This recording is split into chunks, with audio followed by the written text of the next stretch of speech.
नमस्कार, मैं हूं देवेंद्र। आप देख रहे हैं दैनिक सवेरा टीवी।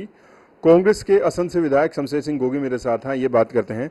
गोगी साहब, कांग्रेस की टिकट अनाउंस नहीं हो पा रही है, क्या दिक्कत आ रही है? आज कर देंगे अनाउंस।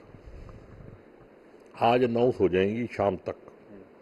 टिकटें लगभग फाइनल हो चुकी हैं, तो थोड़ा लीडरों के पास समय की कमी है और साइन करने का टाइम चाहिए, बस इतना ही है। आज कह रहे हैं कि जो मीटिंग होनी थी वो तो कैंसिल हो गई है आज। अब कोई मीटिंग नहीं होनी है, मीटिंग हो चुकी है। सलमान खुर्शीद जी ने अपनी रिपोर्ट वेणुगोपाल जी को सौंप दी है, सिर्फ लिस्ट आनी है, बाकी सारा काम हो चुका है। तो कोई पता लगा किस सीट पे कौन कौन है? भैया जो अखबार में आ रही है 2-3 यही हम सुन रहे हैं। भाई रोहतक, सिरसा, अम्बाड़ा ये क्लियर है लगभग, और बाकी पे जो छोटी मोटी कमी थी वो पूरी हो चुकी है।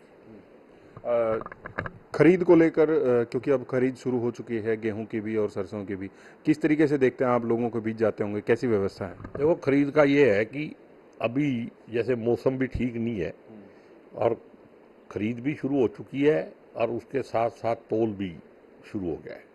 मैं कल भी असम था और काम जारी है, लेकिन अभी थोड़ा सा जो खरीदने वाले हैं वो इस बात से डर रहे हैं कि मौसम ख़राब है और थोड़ा भी, क्योंकि लोगों को कई बार जल्दी हो जाती है, फटाफट 2 दिन वेट कर लें तो सारा काम बढ़िया हो जाए, ये मॉइस्चर का झगड़ा ही नहीं हो। और बाकी कांग्रेस का राज आ जाएगा तो मॉइस्चर रहना ही नहीं। तो आप हरियाणा में अब, क्योंकि आप कह रहे हैं कि कैंडिडेट फाइनल हो गए हैं, तो कितनी सीटें मानते हैं कि भारतीय जनता पार्टी की अब तो 10 की 10 हैं? तो हमारी 10 की 10 आएंगी। हरियाणा ने कभी एक तरफा ही रिजल्ट देता है, हरियाणा जब भी देता है। अब की बार कांग्रेस की 9-10 सीट आएंगी। जब आपके कैंडिडेट अनाउंस करने के लिए इतनी बैठकें करनी पड़ रही हैं और आप कह रहे हैं 10 की 10 सीटें आएंगी, तो बढ़िया कैंडिडेट देने के लिए मंथन तो करना ही पड़ता है। तो आपका ये विश्वास है? पूरा विश्वास है। ठीक है। और जिस तरीके से आपने अभी बताई है कि 3 सीटें फाइनल हो गई हैं, तो ये 3 की 3 आप अपने विजयी मान रहे हैं? नहीं, विजयी मैं कह रहा हूँ 10 की 10 विजयी है। 3 क्यों? जब 10 से 11वीं तो है ही नहीं मर पे।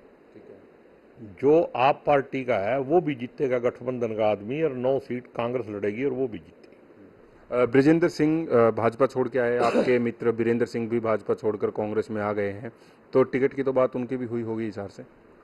टिकट की कमिटमेंट करके ही आए होंगे। मेरे तो हाथ में नहीं वैसे टिकट देनी, ना मेरे से कमिटमेंट हुई, लेकिन हाईकमांड से करके ही आए होंगे। जिस तरीके से भारतीय जनता पार्टी में थे जब किसानों ने खूब विरोध किया था, तो अब चर्चाएं ऐसी हैं कि ब्रिजेंद्र सिंह अगर चुनाव लड़ते हैं तो उनका भी विरोध होगा, क्योंकि उन्होंने उस वक्त में भाजपा का साथ दिया। देखो, मेरे को नहीं लगता। जो मेरी जानकारी है, उस टाइम भी बीरेंद्र सिंह ने किसानों की फेवर में बोला था, और यही कारण है कि आज वो बीजेपी छोड़ के वापसी करनी पड़ी उसे। ऐसा मेरा जो जानकारी है, मैं क्लियर जानता हूँ ये बात। और उस टाइम भी वो जो टोल वगैरह पे धरने लगते थे तो वहाँ चले जाते थे। करनाल में पूर्व मुख्यमंत्री मनोहर लाल चुनाव लड़ रहे हैं, उनके सामने कौन आ रहा है? अब अभी कैंडिडेट कौन आएगा ये तो मेरे को नहीं पता, लेकिन पार्टी को ऐसा कैंडिडेट देना चाहिए जो खट्टर को हरा दे, क्योंकि खट्टर हारेगा तभी तो 10 की 10 जीतेंगे हम। तो अभी आपको ये विश्वास नहीं है कि ऐसा कैंडिडेट पार्टी दे देगी? देखो, विश्वास की बात नहीं होती। अब मैं किसी का नाम ले दूं और टिकट किसी और को मिल जाए, फिर क्या करोगे आप? फिर आपका चैनल भी झूठा हो जाएगा। इसलिए जब तक वो लिस्ट नहीं आ जाए, तो वैसे तो मतलब जनता इलेक्शन लड़ रही है ये। अब ये किसी पार्टी का, किसी नेता का इलेक्शन नहीं है। अब की बार तानाशाह के खिलाफ संविधान बचाने के लिए जनता उठ खड़ी हुई है और वही इलेक्शन लड़ रही है। इसीलिए 10 की 10 सीटों का मेरा विश्वास है। चलिए, बहुत बहुत शुक्रिया। कांग्रेस के विधायक असम से शमशेर सिंह गोगी मेरे साथ थे, कई मुद्दों पर उनके साथ बात की। मैं हूं देवेंद्र, कैमरा के पीछे मेरे सहयोगी जसविंदर शर्मा। नमस्कार।